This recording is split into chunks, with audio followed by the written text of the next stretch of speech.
show them that it's free. Yeah, I'm not stealing.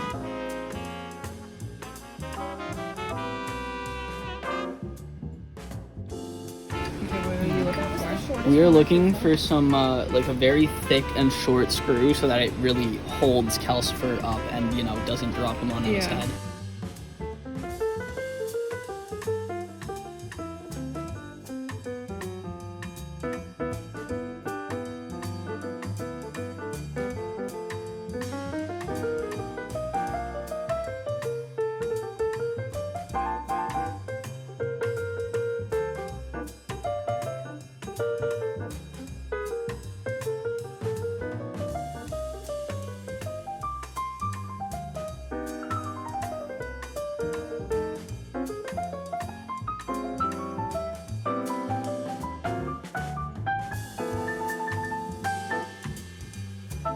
Get some free floor samples from your nearest hardware store, and what you're going to do is you're going to take your string, and every time you're on this end, the finishing end, you're just going to tie it nice and tight so that your knot is touching your block of wood. The step, you know, make sure it's nice and tight against there, and then you're just going to take this, you're going to find your distance that you want, pinch the yarn, tie a knot there, tie a knot at that distance, and then you're going to take this. You're gonna go from above, you're gonna punch it through. I like to use a small flathead screwdriver, it just helps me get through the little holes, you know. Pull it through the bottom until you get to that knot that you just tied, like yay. Take your string, drill out this hole to make it nice and easy to push through. Drive it through your hole, pull it, and start over with the first step.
Hello, welcome to another vlog, another weekly vlog, another week in my life. Today's Monday. We're starting off strong on a Monday. It's like 3 o'clock, but I just got ready. I just did my nails. I'm just about to head to the basement to film an exciting video, but number one, I need to show you the updates on Calcifer's clubhouse, the cat dominium, whatever you want to call it. My brother has been working ceaselessly, tirelessly.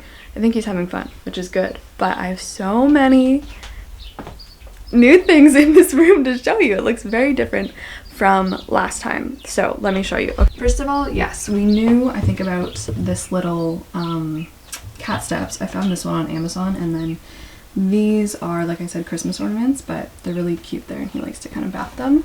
Up there is still a work in progress. We've kind of put it on hold because, as you can see, we have a lot of other stuff going on here. Right here, we have a huge scratching post. All of this has been DIY. All of this has been made from scratch. Get it? Okay. So this is the scratch post. It's basically 2 pieces of wood drilled together that we got at Home Depot. I think they were literally like $3 each. It was pretty cheap wood. And then the twine is also from the dollar store. So I think this, like, a whole roll of twine was $4. So I mean, look at it, and he loves it. He climbs from the bottom all the way to the top, and then last night, actually, we just put this perch in, which is just a little circle of wood, and then I don't know what you can see on the top, but I hot glued carpet to it, so it's, you know, grippable for him, and he was already sleeping on here this morning. And then just on the blank spots where the, where it's drilled into the studs in the wall, I covered it in patches of carpet, which again, he can like climb on, so That's what those little blue things are. So super inexpensive and so fun, so fun. And then over here, we're getting to the huge brand new cat wall, basically. So if we start over here, this we just put in last night actually. So Ben already had this box and then he just drilled a circular hole. This is not done. This corner is not done, so it looks a little sketchy right now, but it's like all sanded and stuff, and I think I'm gonna paint it. But he has his cat bed in there. He made basically all of this. So I again covered this in twine, so this is like a little perch that he can get to. And then this is a rope bridge, which needs a little bit of work because I think like it's just too much space in between. I think I might just cover it with more of these. But yeah, these are the little floor tile samples I got from Home Depot, and these were free. Like these were all completely free, so that's cool. He gets on basically like this shelf, and then he jumps on the shelf, which I found in the basement and no one was using. And then from this shelf, he jumps up there to his box, or he can also jump up to there. This was probably the most expensive pieces to make. I think this was like 50 bucks because this is more, I don't know, better wood, I guess. But yeah, he loves going up there. It's like a little cat highway.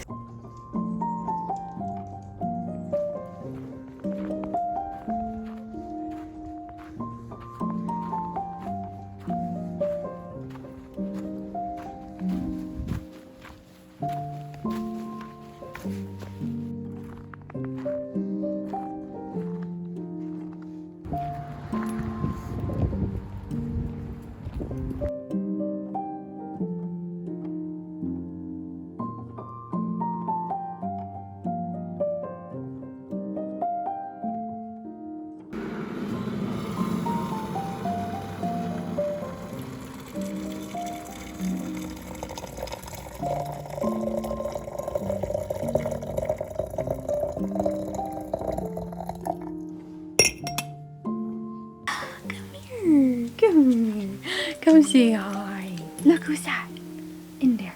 Who's in there? Oh my gosh, there's so many people in there. Okay, so good morning. I had a little meeting this morning for YouTube. Evie, no, don't eat the Christmas owls. And then right now I'm just sitting down to film the last Game of Tomes little podcast discussion video with Carolyn for 2023 before we get into the big tomes of 2024.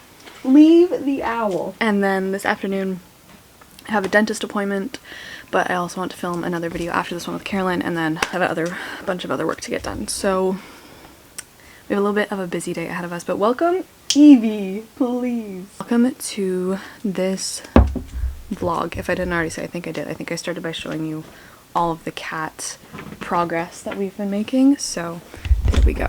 Okay, she is finally settled in. In terms of reading updates, why am I still reading Emily Wilde? Why is it happening?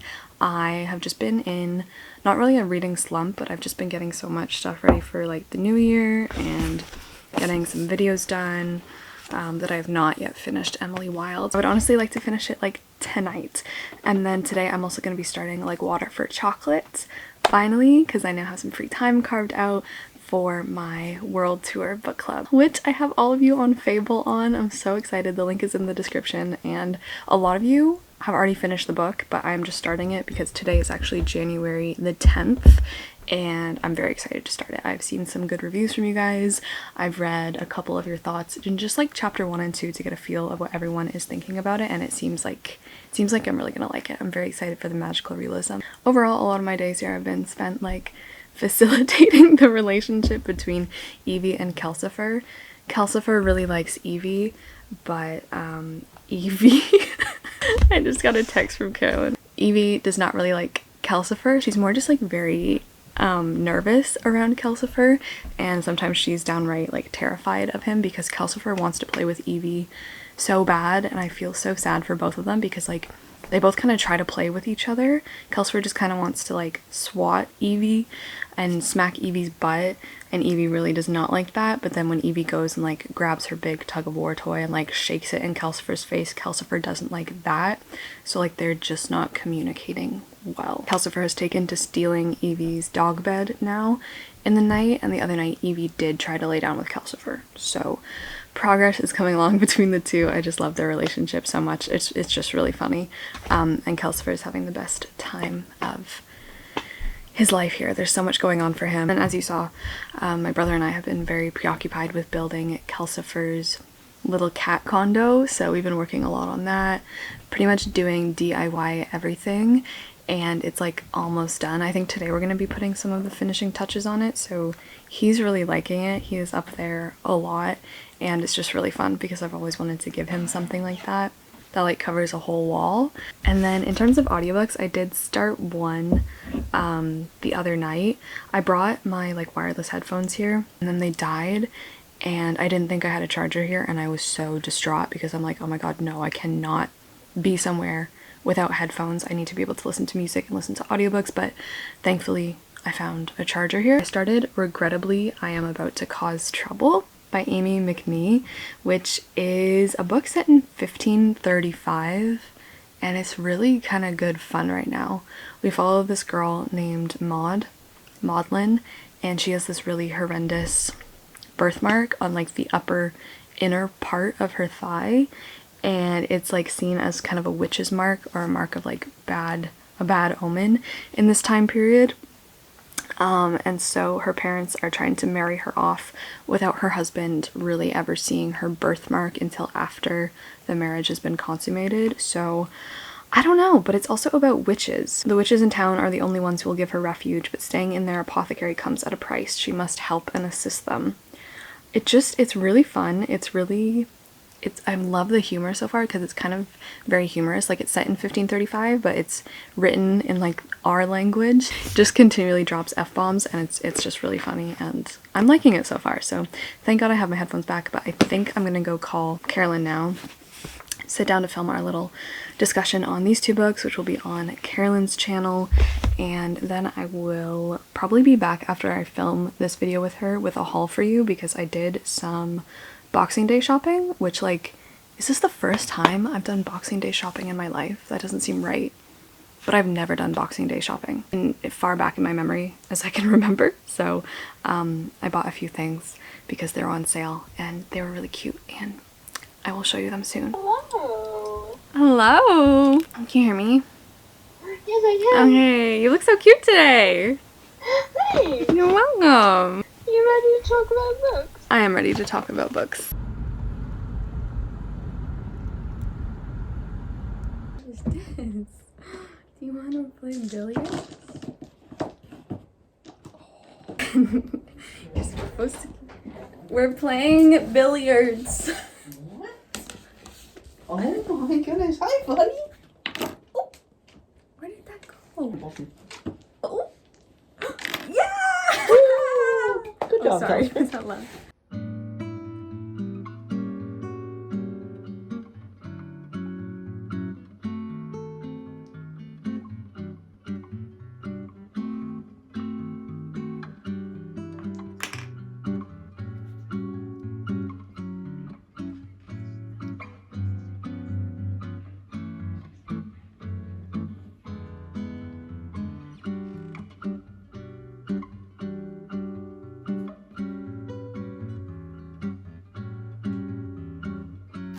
Is that good? You happy?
I am back from the dentist. Everything is all good. No cavities. I've actually never had a cavity in my life, so I must be doing something right. But we have the little man just having a little nap right there, and I have quite the big, just random pile of stuff to show you. Tomorrow morning I will actually be taking the train back to the city, but only for a few days because I have some doctor's appointments to go to, so I'm just hoping, and then I'm coming back here, and Kelsifer is staying here, so I'm just hoping that that all goes smoothly. But the first thing I bought myself, I just wanted to show you my first completed set, because I bought myself another diamond art kit because I finished my first one.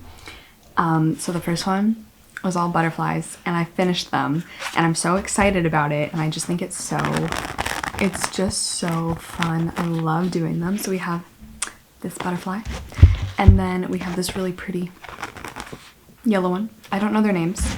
My mom got a succulent one, a succulent diamond art kit, so I just stole one of hers and did this one. We have this green goblin. It's so satisfying to do it, and then it's so satisfying to like, oh my god. Anyway, and then this one's probably my favorite, of course, the monarch. Love. And then I really like this guy as well, the blue. So that is that. There's some free ASMR. So I finished this whole thing. So the first thing I got myself was another kit. This time it's mushrooms. This time it is the mushroom kit. I got these from Michael's. So this one just has a bunch of little mushies in it, and I've already started doing it, and I've already finished one of them. So I'm just going through diamond art like it's nobody's business. I don't know what I'm gonna do with these. Maybe I can make them into like patches, iron-on patches. I don't know if that's a thing, but that is the kit that I bought myself. They were like on sale when I went to Michael's, so I just picked that up. And then this pile in front of me is just like full of random stuff from different places, so I'm just gonna pull them and I'll just tell you what like the individual things are from. Okay, so first of all, I got this little tank top, little tube top really. Yellow is just not a color that I ever gravitate towards, but every time I wear yellow, people tell me that it looks good on me, even though I don't know if it like really fits my skin tone, but I always get compliments. So I thought I would go for a little yellow tube top with like a little rose in the middle, and then it has brown trim, and then it like opens in the middle, which is so cute. So obviously this is not for right now, for the winter weather. This guy is from Urban Outfitters, but it's actually from the brand Kimchi Blue. So yeah. I also went thrifting with my mom and my grandma, and the thrift store was also having a sale, so I just got this one basic underskirt. I just think it's really pretty, and I've been buying a few more pieces that require just like some underskirts, and I have a white one, but this one is a very nice silky light pink, and it's a bit longer than my other one, so I just picked up a little underskirt. And then this is also from Urban Outfitters. I just wanted like a huge claw clip because I have some, but they're not this big, and I love, oh my god, I love this like pearly opalescent. It's just so cool. Kind of like the inside of a shell. So that is the big clip that I got. And then also from Urban, I got these pants, which are really cool. I don't know where the hell I'm gonna wear them. I'm probably gonna wear them as pajamas because they are this really pretty pink, but they're so see-through, and like I knew that, so either I can just like wear shorts under them or something, but they're so cool. And then they cinch at the bottom with like this little bit of lace. I just thought they were really pretty, and they're so comfortable, and I love this pink, as you're gonna see. So, and it has a little bow on the front, so they're just like really cozy, kind of around the house pants, I guess. And then I got a couple more just like interesting things from Urban that are just like so my style, and I want this year to just be like getting back to like what I used to wear and what I used to love wearing. But I feel like living in Toronto, I've just literally been wearing like the most basic of things because I'm like scared to wear what I actually want to wear. Up, I got these opera gloves, these red opera gloves, also from Urban. These are so cool. They are like laced up, and then they also have a little finger holder. It's not a finger holder, but you know what I'm trying to say. They also have a little bow on it. Oh my god, I just really love these. I think these are so cool. I'd love to put together like a little winter Little Red Riding Hood inspired outfit with that. So those are some opera gloves. Maybe I'll wear them to the opera, I don't know. I also got this ridiculously long bow for my hair. Isn't it so cute? I think this was the large size, and then they actually had one that was extra large, which was even longer and which would have gone down to like my ankles. But I just think this is so cute. Oh my god. And it's gonna be so flowy and so long. And again, I love, love, love, love this like light pink color. So that is this bow. So cute, so cute. And like bows are, I feel like bows are such a big thing right now, which I'm so happy about because I went through the biggest bow phase of my life in high school, and I'm so happy that they're back along with these gloves. These are also very cute gloves that have, again, bows on them. They're just white satin, also from Urban, and they make kind of like Sailor Moon. I don't know, they really remind me of Sailor Moon. Maybe these can be my new winter gloves, or in exciting news, my new driving gloves, because I decided to really just hit the new year and run with it and do what I want to do and like get some goals, do some things. I cannot take myself seriously right now, but I went and got my beginner's driving license. Finally. Oh my god, if you didn't know, I don't drive. I've never had a license. And I just went and wrote the test. It was like a very spontaneous decision the night before. Studied a little bit the night before, and then I went and wrote it and I passed, and I now have my G1. Can drive with someone else in the car, which is fun. And yeah, it's been very interesting, so maybe I will take you along on my learning to drive saga. I don't know, but regardless, those are my gloves. I'll just show you the last, I think these are the last two things from Urban. I got these really cute shorts because these were on very deep discount. They're just like really cute, ruffly. They have a black bow and they're just very nice and cozy and stretchy, and just love them. These are probably going to be obviously pajamas. I have a problem, I've just realized, with buying pajama bottoms and then never buying pajama tops, because I also got these pajama bottoms. These are the last things that I got from Urban. Oh my god, and they're like purpley and white.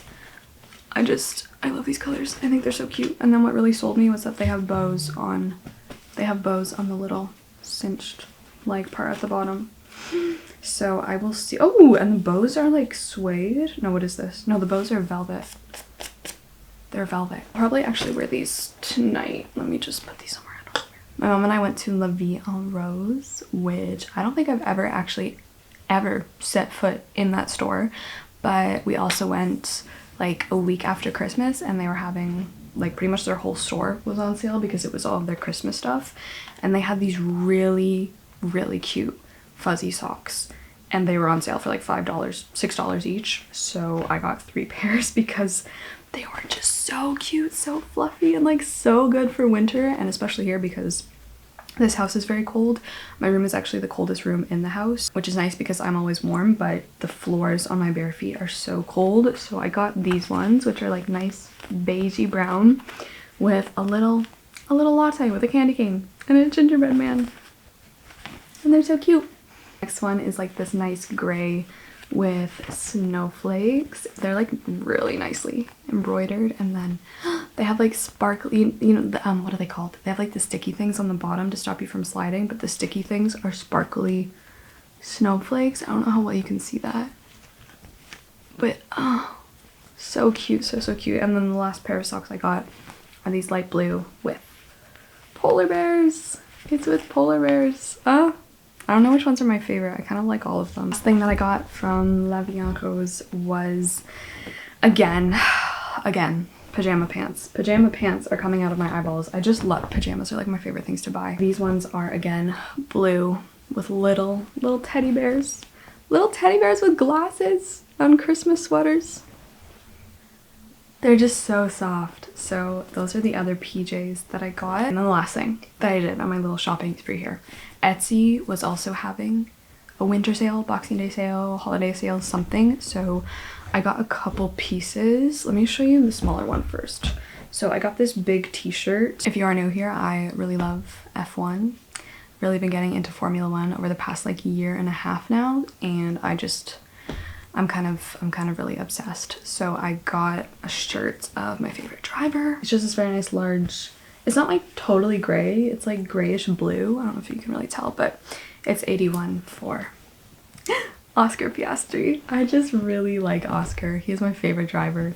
He really truly is. So that is what the back looks like, and I just think it's so cute. Someone did ask me who my favorite drivers were, and they are Piastri, Alonso, and Albon. Those are my top 3, followed probably closely by Checo. So those are my drivers, but Oscar's my number 1. He must be protected at all costs. Last thing I got was a Taylor Swift sweater. This is maybe a little late to wear in this season now, but I don't care. And again, I got it in large, in dark green. It's embroidered, and it says, "'Tis the season. 'Tis the damn season." I haven't tried this one on yet, so I just cannot absolutely wait. I'm probably gonna wear this on the train home tomorrow, actually, because it's so cozy, and I'm really hoping that if there's a delay, which there absolutely probably will be, especially if it is severe weather, I just want to stay warm and cozy. So that is that. I will leave the shops that I got these from down below, and then if I'm able to put links to any of them, I will do that. What I'm about to do is go finish Emily Wilde. I think I have literally like 50 pages left, and I'm really liking it, but I definitely need to put all of this stuff away now, and Culsifer is just here sleeping, and I also need to pack my bag. I'm just gonna be bringing like my one backpack with me, and that's it. So yeah. Hello my little angels. I am back in the city for a few days. I won't be here for much longer, and I've just been like getting used to it, going to my appointments until I take the train back to see my little baby again. I miss him so much. It is crazy how much I miss my cat when I'm not with him. I do have one thing to show you that came in the mail while I was gone, and I am so excited because I don't think I've really done too many reading updates in this vlog, but can we just take like a couple minutes, because I'm about to finish it, to talk about Regrettably I Am About to Cause Trouble. This is so good. I have like 34 minutes left on the audiobook. I'm loving this. I think I was saying at the beginning of this vlog that I was just starting it, just getting into it, and I was finding it funny. I've grown so attached to this. I believe Regrettably I'm About to Cause Trouble is a self-published book, and the audiobook is also narrated by the author, which is nice. I'm liking the audiobook. It took me a little bit to warm up to it, but this is so fun. Like I was saying, this is about Maud, who has this really unfortunate, but it's really not, it's gorgeous, it's beautiful birthmark, this huge birthmark, like on her lower thighs, her stomach. Her very upper class family who like is pretty in good standing with the Tudor court, because this is set in 1535, is very much as well about the reign of King Henry VIII and Anne Boleyn, and they are like, no one can see that birthmark, you need to get married, and if your husband sees it after the wedding night, that's too bad, you can deal with the consequences, you just need to get married. So she marries this really awful man that she doesn't want to marry, but she is also very much of the mindset that this is what she has to do. She has to bear children, she has to get married, she has to rise up the ranks of the court. Like, she's very excited about it because this is the system of belief that she's been raised in and like wants to excel in. So when things don't go according to plan on her wedding night, things change, and that's where like the witches of the synopsis come in, because she runs away to this apothecary in town where the wise women of the town are said to live, and she starts to work for them just as a way to like hide out, hang low, while she formulates a plan to like try to get back in good standing with her family, who are really awful, try to get her husband back, who is really awful, and her time with the witches really like starts to break down all of these ideas that she has. And it's so nice, so much found family, so compelling, so funny, and so cozy as well. And it's just like really lightly done, even though it's dealing with all these like awful treacherous topics about women during the time period, but it's just like done with so much humor, and like Maud has such an ability to laugh at herself and see the absurdity in a lot of things, and I'm really liking it. And I'm so sad that it's almost over, and I don't think that this author has, I don't know what else she has out actually. I will say that I enjoyed the first half of the book a lot more, because that was more like we're in this little town, we are making like potions and tinctures and vanishing like ghosts, and there's so much like intersection between what the different aspects of like the witchiness of the witches actually is. It's like, do they have some power? Is a lot of this just things innate to women that people are fearing during this time period? And in general, it's just a really cool mix and blend of it all, and it leaves it all very ambiguous, and I really like that. So I would recommend, if you don't like historical fiction, forget it, because it does not read like historical fiction at all. It's just cool. It's just a really cool book. And it's especially interesting if you are into the Tudor time period. If you're interested in reading about like King Henry, especially Anne Boleyn. Anne Boleyn does become quite a big character in here, so loving it so much. That is regrettably I'm about to cause trouble. I highly recommend. I think it only has 400 ratings on Goodreads, so please go give this book some love. I am not going to tell you my thoughts in this vlog, but you can probably tell from the expression on my face. This is the Count of Monte Cristo. I'm about to start my whole Count of Monte Cristo like exclusive vlog, because you guys asked for a similar thing that I did with War and Peace, like those vlogs. So I am going to be doing it with our next beast, which is Monte Cristo.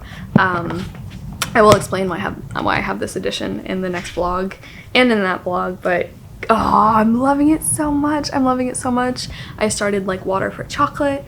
I'm loving that. I was reading a lot of that yesterday at the doctor's appointment while I was like in the waiting room, while I was waiting for the doctor to show up, because yesterday was a huge blizzard here, and yeah, she just showed up really late, so I got in a number of chapters of like Water for Chocolate, and I'm really liking it. I'm liking it a lot.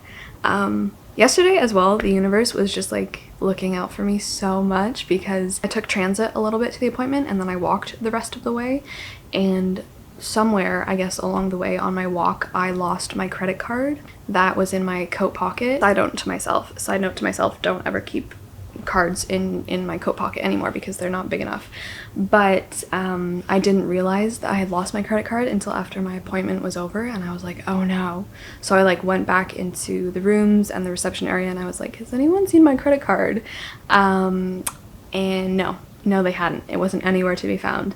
And I'm like, okay, that's really weird, but I was like, it's gonna be fine. I'll just go home and report that it's missing, and I guess get a new one, do all of that stuff. But because it was snowing so hard, and because it was just very blizzardy and so cold, it has gotten so cold. Today it feels like -24.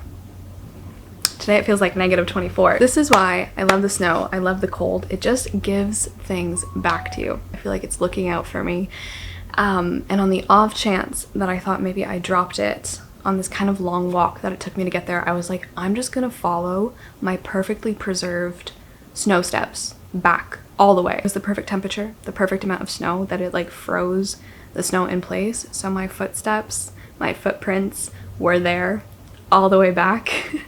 So I followed them, and literally, what do you know? I found my credit card buried under like this much snow, and it was like ice to the ground, covered in ice crystals, so it wasn't gonna blow away. There weren't that many people out walking because it was so cold, so no one stole it, and it was just like there, right next to my tracks. And I was like, what are the actual chances? Like, thank you. Thank you to the snow. Thank you to the ice. This is why I am your fan. I was just like, oh, this is why I love the snow. It just really keeps things, preserves things for you, and gives them back to you when you least expect to find them. So, very ice fields, very the necklace I designed. It was just like so perfect, and I was like, well, that's amazing. Thank you to the universe for that one. Went off on a little tangent, but this is the one thing that came in the mail. This is a late Christmas gift for my parents that was supposed to arrive, but it just didn't on time. This is from Etsy as well. I got so many Christmas gifts this year from Etsy, but it's a candle. My parents don't really use candles, and they don't like candles, but it's just kind of a joke gift, because the scent is Because Evie Farted. There's a picture of Evie. So Evie is our family dog, and she is notorious for her stomach troubles, her tummy troubles, and her farts. She is the fartiest dog I've ever had, and good God, it does not smell great, okay? So I got this one. This is from the shop Unicorn Trends. I think they're Canadian. I don't know if they are Canadian or not, but I got the scent Minty Fresh, and yeah, it has a picture of her on it, which is the closest dog I could find that they had. She really looks like a Newfoundland duck toller. She's not a Newfoundland duck toller, although she may have a little bit of that in her. I get a lot of questions about what kind of dog she is, but she's just a farm dog. Like, she's just a farm dog, a mutt. a beautiful, wonderful mutt. We know she has Labradoodle, German Shepherds, and maybe potentially Border Collie in her, and Newfoundland Duck Toller, because she like has this coloring exactly, but we don't know. We honestly don't know. She's just a mix of a whole bunch of things. So that is the gift that I got them. I hope they like it. It's just very funny because she's just so farty. It's ridiculous. So that is that. I'm about to finish up my audiobook. And I wanted to close up this vlog here because I'm about to start a new one. And I just need to get back to reading this book. You don't understand. You probably do understand because I've seen so many people join in for Game of Tomes, the big bookathon this year, and you guys are loving it. Like, everyone seems to be obsessed with this, and I can understand why, is all I'm gonna say. So I want to say thank you so much for watching. Thank you for being here. Thanks for hanging out in the vlogs again. Let me know how your week is going, how your weekend went, how you're feeling, how you're doing, what you're up to. And until the next one, I will see you probably really soon on my next video. So, ciao.